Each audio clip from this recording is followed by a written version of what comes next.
Olá, seguidores! Quando alguém está determinado a lutar pelo seu futuro de maneira digna e honesta, é bonito de se ver.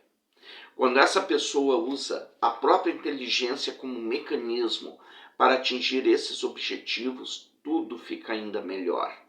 Fazendo uma apologia de uma sala de aula com um cesto de maçãs, por exemplo, considerando que as maçãs seriam os alunos, essa maçã a que estou me referindo é bonita e viçosa, e está nesse cesto.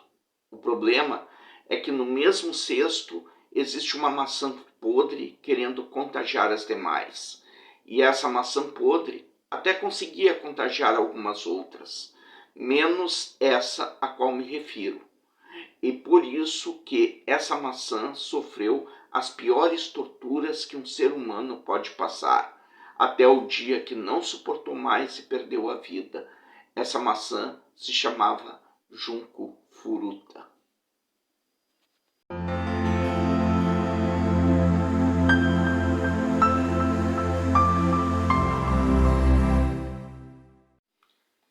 Nascida em 18 de janeiro de 71 na cidade de Misato, no Japão, Junko Furuta não viveu o suficiente para que todos os seus momentos, pelo menos, tivessem um peso em meio às atrocidades que sofreu.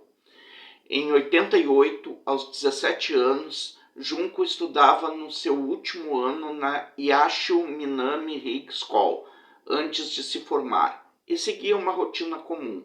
Na escola, a garota era reconhecida como sendo bonita, inteligente e tímida. Por mais que fosse muito popular, ela nunca era vista em festas organizadas por colegas e amigos. Não fazia consumo de álcool ou drogas, diferente de boa parte dos demais estudantes. O seu dia a dia consistia em ir para a escola e de lá seguir direto para o seu trabalho, de meio período como garçonete. Porém, seguidores, na mesma sala de aula que Junko Furuta estudava, havia também uma maçã podre que atendia pelo nome de Hiroshi, e foi a partir dele que a vida de Junko mudou para pior, e foi uma infeliz coincidência de um momento e uma simples palavra que o destino dela havia sido selado. Como já falei, Hiroshi Miyano era conhecido como o lado podre da escola onde Junko Furuta estudava. Aos 18 anos ele já tinha fama de valentão, era temido por todos, pois se gabava, alegando que tinha conexões com a Yakuza, uma famosa organização criminosa internacional japonesa, fundada no século XVII, que possui mais de 500 mil de membros no mundo todo.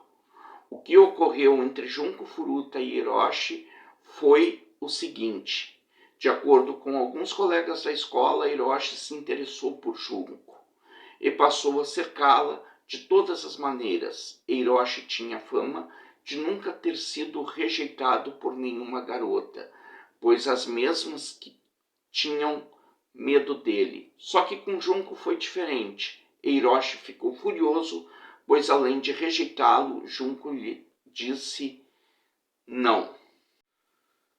Em 25 de novembro de 88, Hiroshi e um amigo perambulavam pelas ruas de Misato, com a intenção de roubar e violar sexualmente algumas mulheres que encontrassem nas imediações.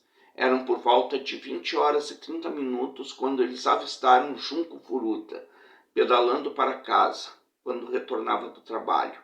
Sob as ordens de Hiroshi, seu amigo chutou Furuta da bicicleta e a seguir fugiu do local. E foi assim que Hiroshi se aproximou de Junko Furuta mais uma vez, fazendo tipo bom moço e se oferecendo para levá-la em segurança para casa. Sem saber o que lhe esperava, Junko aceitou a suposta ajuda de Hiroshi. Seguidores, só que Hiroshi estava mal intencionado e levou Junko para um armazém próximo. Chegando lá, ele revelou as suas conexões com a Yakuza, e embora nunca se teve certeza da real aproximação dele com a máfia japonesa, a partir daí o terror de Junko Furuta começou. Hiroshi abusava dela sexualmente e, enquanto fazia isso, a ameaçava de morte também. Depois ele foi para um hotel próximo e ligou para Minato, aquele seu amigo que derrubou Junko Furuta da bicicleta, e para outros dois amigos dele também, que se chamavam Joe Ogura e Yasushi Watanabe, se gabando sobre o que fez com a menina. Assim, Ogura pediu que Hiroshi a mantivesse cativa para que todos tivessem a chance de abusar dela também. E foi isso que Hiroshi fez. Esse grupo formava uma verdadeira quadrilha com Hiroshi. Já tinha um histórico de abuso coletivo, pois pouco tempo antes desses fatos, eles haviam sequestrado e violado outra garota. Embora eles a tivessem libertado depois, eles a mantiveram em cativeiro por 44 dias. Por volta das 3 horas da madrugada, Hiroshi levou a garota para um parque próximo, onde Minato, Ogura e Watanabe estavam esperando. Lá, eles disseram a ela que sabiam onde a família dela morava e que a Yakuza mataria seus familiares se ela tentasse escapar. Assim, Junko Furuta foi facilmente dominada pelos 4 garotos e foi levada para a casa de Minato, que era um ponto regular de encontro de gangues, e lá ela foi abusada pelo grupo. Para evitar buscas pela garota, um deles forçou Junko Furuta a ligar para os pais dela e dizer a eles que ela estava fugindo de casa e que estava com um amigo e que não corria o menor perigo. Ela foi obrigada ainda a namorar um dos garotos enquanto os pais de um deles estavam por perto. A verdade, seguidores, é que a casa em que Junko Furuta foi levada era da família de um desses garotos que a sequestraram. E ela implorou por ajuda aos pais desse rapaz, o Minato, para que eles a ajudassem. E por medo das retaliações, imaginando que o filho fizesse parte da Yakuza mesmo, eles nada fizeram para ajudar Junko Furuta, pois eles acreditavam que seriam mortos se interferissem nos assuntos daquela suposta organização criminosa. De acordo com o que pesquisei, a tortura que Junko Furuta sofreu por parte desses 4 rapazes foi muito mais além do que o suportável. Além de ser violada sexualmente pelos 4, eles bateram nela com varas de metal e tacos de golfe também. Introduziram objetos estranhos em sua vagina, como lâmpadas de vidro e tesoura. Fizeram com que ela comesse baratas e bebesse da própria urina. Inseriram fogos de artifício em seu ânus e o acenderam, e a obrigaram a masturbá-los. Cortaram seus mamilos com alicates, deixaram cair halteres em seu estômago e a queimaram com cigarros e fluido de isqueiro como punição por ela ter tentado entrar em contato com a polícia por telefone num breve descuido deles. Depois dos primeiros atos de tortura que Junko sofreu, ela teria ficado até mesmo incapaz de beber água, vomitando o líquido toda vez que o tentava. Em certo momento, as suas feridas eram tão graves que, segundo as informações de um dos rapazes após a sua prisão, Junko foi levada mais de 1 hora para rastejar escada abaixo para usar o banheiro. Foi declarado que possivelmente mais de 100 pessoas sabiam que Junko estava aprisionada com eles, mas não ficou claro se essas pessoas só visitavam a casa quando Junko estava lá ou se também participaram dos abusos contra ela. Em certo momento, após o martírio, ela chegou a implorar que a matassem e terminassem com tudo aquilo que ela estava sofrendo.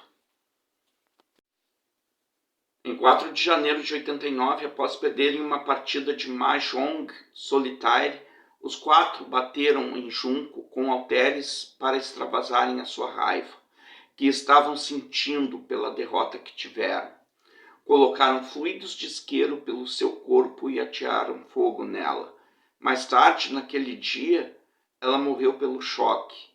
E os 4 criminosos seguidores alegaram que não faziam ideia da gravidade da situação de Junco e que pensavam que ela estava fingindo. Imaginem só.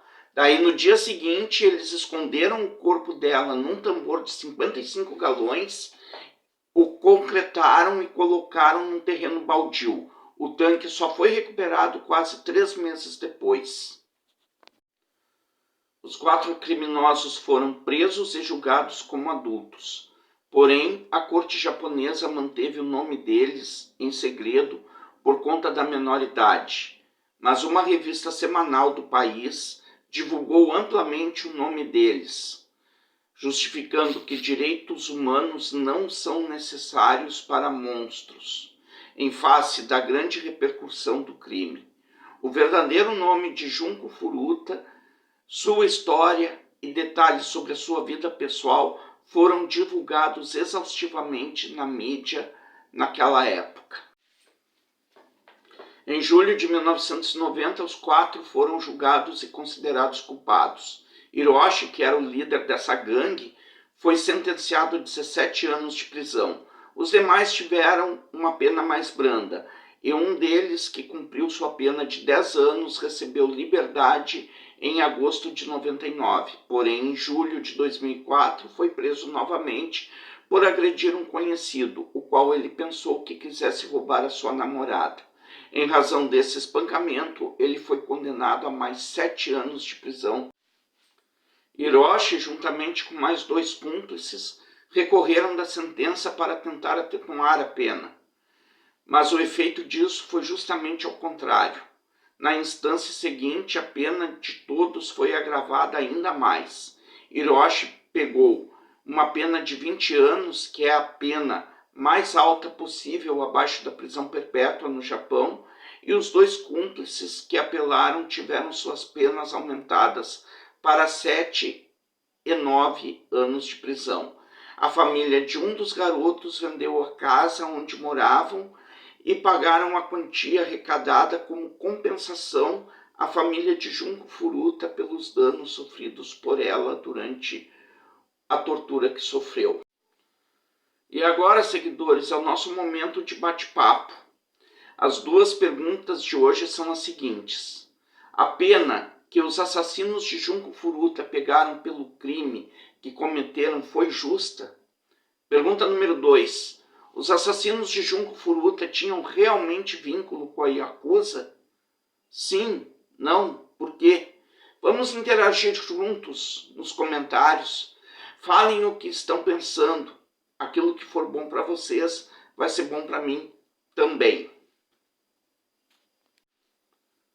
A história de hoje foi essa, seguidores, e agora vou navegar pela internet em busca de novas histórias para contar a vocês. Não se esqueçam de se inscrever no canal quem não for inscrito. Façam seus comentários sempre educadamente para não constranger os envolvidos no caso e nem os familiares da vítima. Se gostaram do conteúdo, deixem um like e compartilhem o vídeo com os amigos.